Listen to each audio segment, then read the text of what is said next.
This is Valley News Live at noon. Ukraine's president is calling Russia's target on the center of town in Kyiv an act of terror as a 40-mile Russian military convoy advances towards Ukraine's second largest city. 200 U.S. troops arrive in Germany to form part of NATO's eastern flank, and the Russian offensive continues. Deborah Alfarone reports from the White House. Explosions rocked a government building in Kharkiv's Freedom Square and nearby residential areas Tuesday morning. Ukraine officials say several were killed and many injured. Ukraine's President Volodymyr Zelensky called the strike an act of terror, saying there were no military targets in the area. The assault on Ukraine's second largest city comes as Russia's 40-mile military convoy rolls closer to the capital city of Kyiv. Crowds packed Kyiv's train station to flee the city as the biggest ground war in Europe since World War II entered its sixth day. It's a big tragedy for me to leave my city, and actually I don't know, am I going to come back or not? Russia is finding itself increasingly isolated by tough economic sanctions, disapproval among world leaders, and in a sign of solidarity, European Union ambassadors at a UN conference walked out with Ukraine when Russia's foreign minister began his address.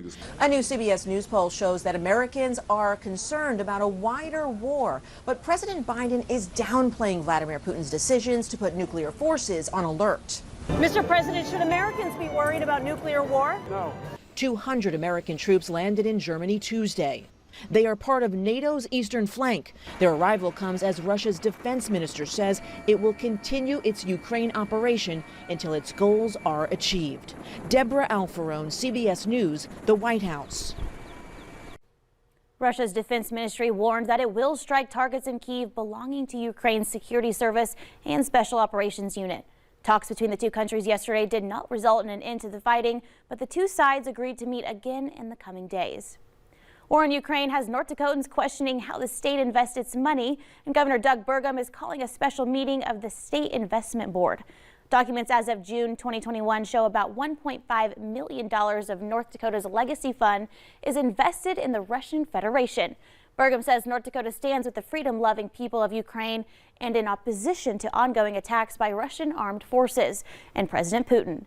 North Dakota owns bonds issued by the Russian Federation, but they were purchased from a third party. It might be quiet now, but another clipper is headed our way. Let's get a quick check of the weather with Summer Schnellbach. Summer? Thank you, JC, and good afternoon. It's the first day of meteorological spring, so of course, just has to put you in a good mood. We've got some blue skies here in Fargo. And what's the purpose of celebrating climatological or meteorological spring? Well, it's comprised of just 3 months instead of the spring solstice, which starts on the 20th. It makes it harder when it starts on a different day each year to keep climatological records. So for data keeping purposes, temperature trends, precipitation trends, spring in the meteorological world starts March 1st, comprised of March, April, and May. If you want to stick to the calendar, this year the spring solstice comes on March 20th, which is just 20 days away. And according to our snow piles we've got out there, I think many of us are ready for spring. We have some mild-like temperatures, not quite spring-like temperatures today. Teens across the Northern Valley and 20s in the Southern Valley. Not a lot of wind. The coldest spot right now is 10 degrees in Hallock, 14 in Roseau and Grand Forks, 20 here in Fargo, 32 in Fergus Falls. We have a mix of sunshine and clouds, and temperatures through the week will be coolest tomorrow and Thursday before a warming trend a little bit into the weekend. But JC, the weekend is going to bring some troubles. First alert weather days for Saturday and Sunday. So stay tuned. I'll break it all down and time out our multiple chances of snow this week. Thank you, Summer. Lots to go over. Thank you. Now, 'tis the season of dodging potholes. With the slight warm up we've seen and Summer was just talking about, cracks in the pavement are starting to show themselves across the metro. When the snow melts, it seeps into cracks in the pavement, and when it freezes and thaws over and over again, that pavement cracks, creating a divot that makes for a rough commute. Add the weight of hundreds of trucks and cars daily, main roads like 32nd Avenue start to get rough. Right now, Fargo Public Works are in a temporary fixed stage of road maintenance, focusing their efforts on snow removal and road widening and completing temporary repairs on especially treacherous potholes. In our consumer alert, the Food and Drug Administration is expanding a powdered infant formula recall after 5 children developed infections and 2 died.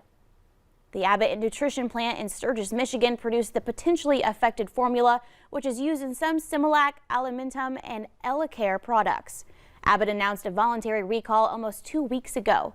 The latest fatal case involving a rare germ was reported by the CDC. The formula was Similac PM6040, which is a specialty formula for infants who would benefit from lowered mineral intake. Staffing issues are the reason behind the new hours at the 3 Fargo public library locations. Starting today, the main library downtown will be open 9 to 9 Monday through Thursday. They'll be open 11 to 6 on Fridays and 9 to 6 on Saturdays. Now, both the downtown library and the Dr. James Carlson Library will be closed Sundays until Labor Day. Officials say the adjustment is necessary to keep minimum staffing at all 3 locations and prevent unexpected closings. A sign warmer weather is on the way. The historic Dairy Queen in downtown Moorhead is back open for its 73rd year. People were lined up ready for their ice cream as the window opened for the first time this season. Every time I like order the same thing every time. It's the Cappuccino Heath Blizzard. They started serving ice cream at 10 this morning. The Dairy Queen will be open until the end of October. Russia's invasion of Ukraine looms over President Biden's first State of the Union address. Coming up at noon, we have details as Capitol Police prepare for a possible protest. But next, weather to plan your day.